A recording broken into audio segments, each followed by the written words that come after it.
এজন পুৰুষৰ বাবে বীৰ্য ইমানেই গুৰুত্বপূৰ্ণ যিমান জীয়াই থাকিবৰ বাবে পানী আৰু বায়ু গুৰুত্বপূৰ্ণ। বৈজ্ঞানিক গৱেষণা অনুসৰি বীৰ্য আপোনাৰ জীৱনক বহুত বেছি জীৱনকাল প্ৰদান কৰে।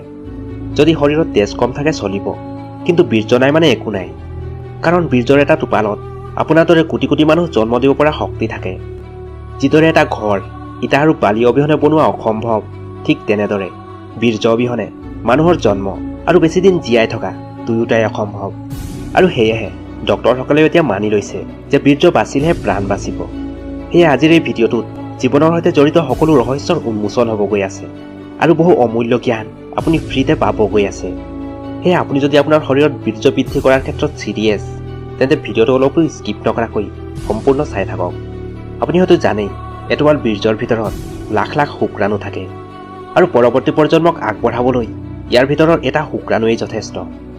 এইটো শুনিবলৈ হয়তো বেছি ইণ্টাৰেষ্টিং লগা নাই, কিন্তু এইটো জানিলে আপুনিও আচৰিত হ'ব যে যদি বীৰ্যৰ ভিতৰত থকা শুক্ৰাণুৰ সংখ্যা কমিবলৈ আৰম্ভ কৰিছে, তেনেহ'লে নিজৰ প্ৰজন্মক আগবঢ়াই নিয়া তেনেদৰেই কঠিন হৈ পৰিব, যিদৰে আমাবস্যা ৰাতি চন্দ্ৰক বিচাৰি পোৱাটো। বৰ্তমানৰ হাইটেক যুগত ল'ৰা হওক বা ছোৱালী প্ৰত্যেকেই এটা ফ্ৰী লাইফ লিড কৰিব বিচাৰে।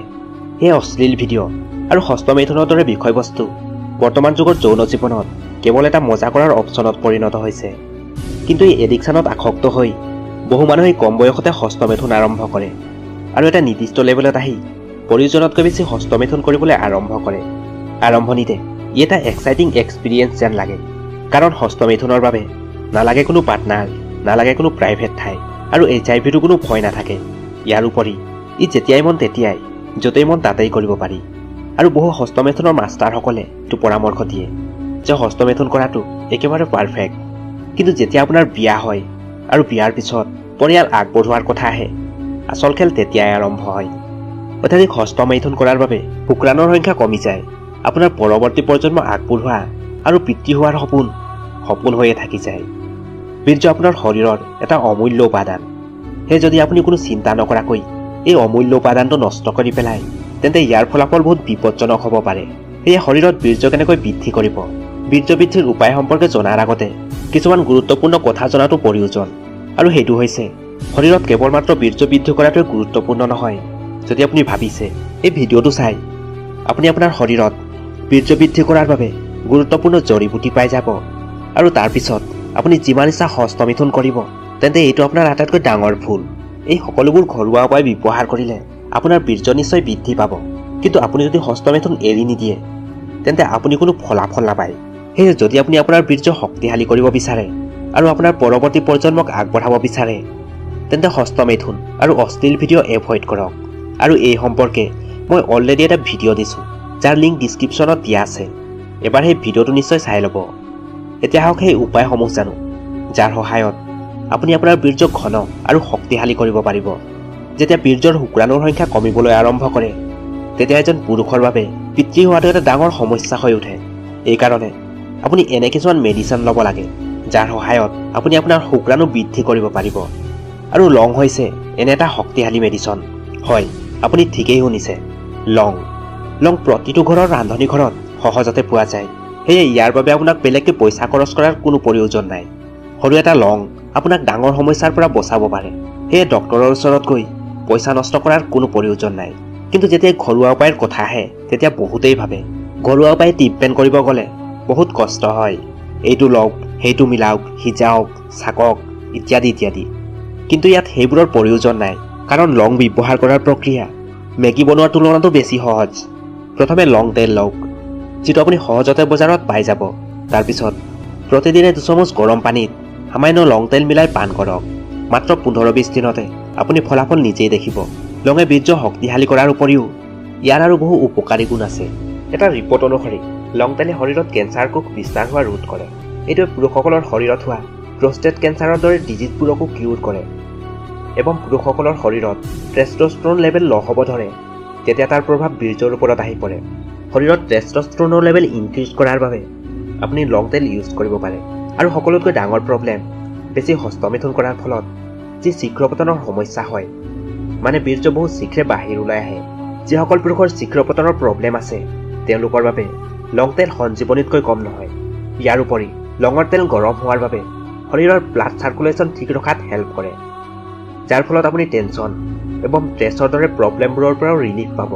আৰু বহুতো মেডিকেল ষ্টাডিত এইটোও জানিব পৰা গৈছে, ষ্ট্ৰেছৰ বাবেও বীৰ্যৰ শুক্ৰাণুৰ কাউণ্ট ল' হ'ব ধৰে।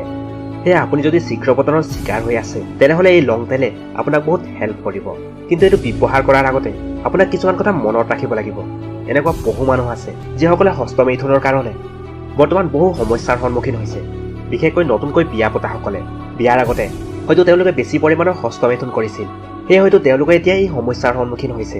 সেইকাৰণে হয়তো তেওঁলোকে এই ভিডিঅ'টো চাই এক্সাইটেড হৈ বেছি পৰিমাণৰ লং তেল ব্যৱহাৰ কৰে, এইটো ভাবি যে তেওঁলোকৰ প্ৰব্লেম কুইকলি ছল্ভ হ'ব। বাট এনেকুৱা কেতিয়াও নহয়।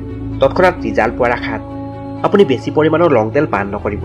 ভিডিঅ'টোত কোৱা ইনষ্ট্ৰাকশ্যনবোৰ প্ৰপাৰলি ফ'ল' কৰক। বহুতেই নতুনকৈ বিয়া কৰাৰ পাছত পাৰ্টনাৰক ছেটিছফাই কৰিবলৈ মাৰ্কেটত কিনিব পোৱা যিকোনো ধৰণৰ মেডিচিন একো চিন্তা চৰ্চা নকৰাকৈ খাই লয়। কিন্তু লং সকলোৰে ঘৰত সহজতে পোৱা যায়। আনকি আয়ুৰ্বেদৰ ছাপোটাৰ ৰাজীৱ দীক্ষিত ছাৰে তেওঁৰ স্পীচত অপেনলি লং আৰু ৰং তেলৰ বেনিফিট সম্পৰ্কে কৈছে। এতিয়া আপুনি হয়তো লঙৰ সকলো বেনিফিট সম্পৰ্কে ভালদৰে বুজিয়ে পাইছে। সেয়ে আপুনি যদি বিচাৰে আপোনাৰ বীৰ্য পাৱাৰফুল হওক, লগতে বীৰ্যৰ কোৱালিটি গ্ৰ' হওক, তেন্তে লং তেল পান কৰক, লগতে প্ৰণায়াম কৰক। আপুনি হয়তো ক'ৰবাত নহয় ক'ৰবাত শুনিছেই নিশ্চয়, শৰীৰ ভালে থাকিলে মনো ভাল থাকে। আৰু এই কথাটো একেবাৰে সত্য। কিন্তু হস্তমৈথুনৰ ফলত আপোনাৰ বীৰ্যই তাৰ পাৱাৰ হেৰুৱাই দিছে। ইয়াৰ উপৰি stress, tension, fast food, spicy food, hard work নকৰা, এই সকলোবোৰে বীৰ্যক দুৰ্বল কৰে।